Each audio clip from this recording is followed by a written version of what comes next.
IIT দিল্লির hostel থেকে ছাত্রের মৃতদেহ উদ্ধার, রহস্য মৃত্যুর তদন্তে পুলিশ, সহপাঠী পড়ুয়ারা হতভম্ব। হোস্টেলের নিরাপত্তা ও সঠিক নজরদারি নিয়ে প্রশ্ন। আইআইটি দিল্লির হোস্টেলের ঘর থেকে রহস্যজনকভাবে এক ছাত্রের দেহ উদ্ধার ঘিরে চাঞ্চল্য ছড়িয়েছে।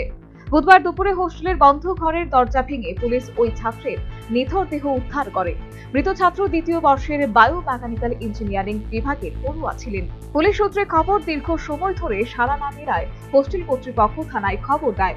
বহুবার ডাকাডাকির পরেও ছাত্রটি দরজা না খোলায় পুলিশ এসে দরজা ভেঙে ভেতরে ঢুকে।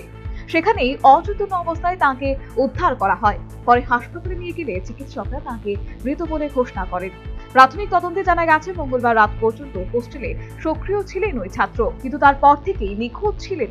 সহপাঠীরা জানিয়েছেন তাকে একাধিকবার ফোন করা হলেও কোনো সাড়া মেলেনি। পুলিশ জানিয়েছে মৃতদেহে কোনো আঘাতের চিহ্ন মেলেনি, তবে ঘরের মেঝেতে বমি পাওয়া গেছে।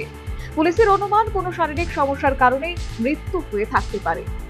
ঘটনার প্রকৃত কারণ জানতে মৃতদেহ ময়নাতদন্তে পাঠানো হয়েছে। সেই রিপোর্ট হাতে এলেই মৃত্যুর আসল কারণ স্পষ্ট হবে বলে জানিয়েছে পুলিশ। সমস্ত দিক খতিয়ে দেখতে তদন্ত চালানো হচ্ছে।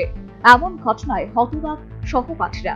হোস্টেলের নিরাপত্তা ও সঠিক নজরদারি নিয়ে প্রশ্ন উঠছে। পুলিশ ও কলেজ কর্তৃপক্ষ গোটা বিষয়টি নিয়ে সতর্ক পদক্ষেপ নিচ্ছে বলে জানা গেছে। Bureau report, news vanguard.